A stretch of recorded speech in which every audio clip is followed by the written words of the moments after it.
नमस्कार, भारत एक्सप्रेस देख रहे हैं आप और मैं हूं आपके साथ रोमा हैदर। संसद के शीतकालीन सत्र के आखिरी दिन सामने आई एक तस्वीर ने राजनीतिक गलियारों में हलचल मचा दी है। ये तस्वीर लोकसभा अध्यक्ष ओम बिरला की ओर से आयोजित चाय पार्टी की थी, जिसमें प्रधानमंत्री नरेंद्र मोदी और कांग्रेस सांसद प्रियंका गांधी वाड्रा आपस में बातचीत करते नजर आए। आमतौर पर शिष्टाचार मानी जाने वाली इस मुलाकात ने सियासी रंग तब पकड़ लिया जब वाम दलों की ओर से इस पर सवाल उठाए गए। जी हां, खासतौर पर सीपीआई के सांसद जॉन ब्रिटास ने प्रियंका गांधी के चाय पार्टी में शामिल होने पर तीखा एतराज जताया।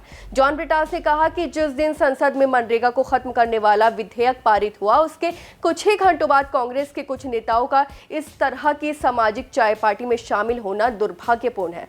वहीं उन्होंने आरोप लगाया कि ऐसे मौकों पर विपक्ष को एकजुट होकर विरोध दर्ज कराना चाहिए था। वहीं आपको बता दें कि ब्रिटास ने कम से कम 4 ऐसे उदाहरण गिनाए जब विपक्ष ने सरकार के खिलाफ अपने असंतोष को दिखाने के लिए औपचारिक या अनौपचारिक बैठकों का बहिष्कार किया था। उन्होंने याद दिलाया कि पिछले साल के शीतकालीन सत्र में भी ऐसा ही विरोध देखने को मिला था। मनरेगा के मुद्दे को उठाते हुए ब्रिटास ने कहा कि महात्मा गांधी की दूसरी बार हत्या जैसी स्थिति पैदा कर दी गई है। उनके मुताबिक प्रधानमंत्री के विदेश दौरे की तस्वीरें और आपसी प्रशंसा के बीच विपक्ष के कुछ नेताओं की मौजूदगी ये सवाल खड़ा करती है कि इससे देश के गरीबों को क्या संदेश जा रहा है। उन्होंने कहा कि सरकार ने न सिर्फ मनरेगा को खत्म किया है बल्कि इसके पूरे ढांचे को उलट दिया है और महात्मा गांधी शब्द को भी योजना के नाम से हटा दिया है। ब्रिटास का यह भी कहना था कि चाय पार्टी के दौरान कांग्रेस के कुछ नेता खुद भी असहज नजर आ रहे थे। वहीं आपको बता दें कि उन्होंने इस बात पर भी जोर दिया कि प्रियंका गांधी का कांग्रेस पार्लियामेंट्री पार्टी के ढांचे में कोई औपचारिक पद नहीं है और जिन नेताओं के पास जिम्मेदारी पद है वो इस कार्यक्रम में मौजूद नहीं थे।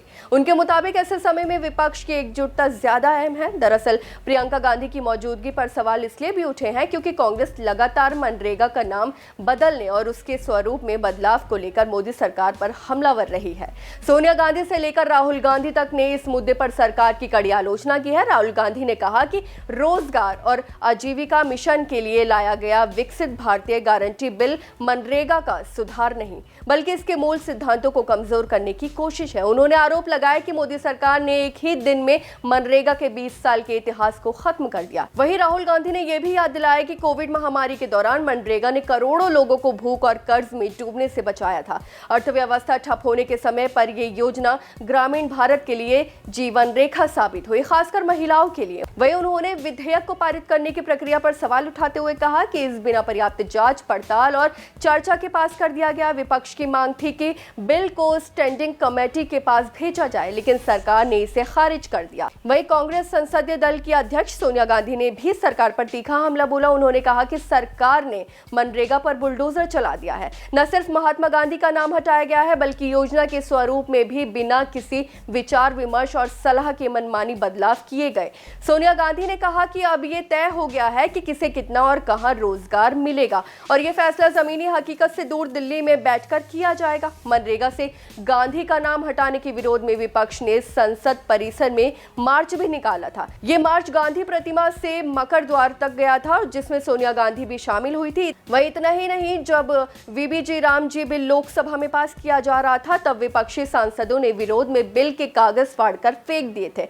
ऐसे माहौल में प्रियंका गांधी की चाय पार्टी में मौजूदगी ने विपक्ष के भीतर भी बहस और असहजता को जन्म दे दिया है। आपकी इस बारे में क्या राय है, हमें कमेंट करके जरूर बताएं। फिलहाल इस खबर में बस इतना ही और ऐसी ही तमाम खबरों को देखने के लिए देखते रहिए भारत एक्सप्रेस।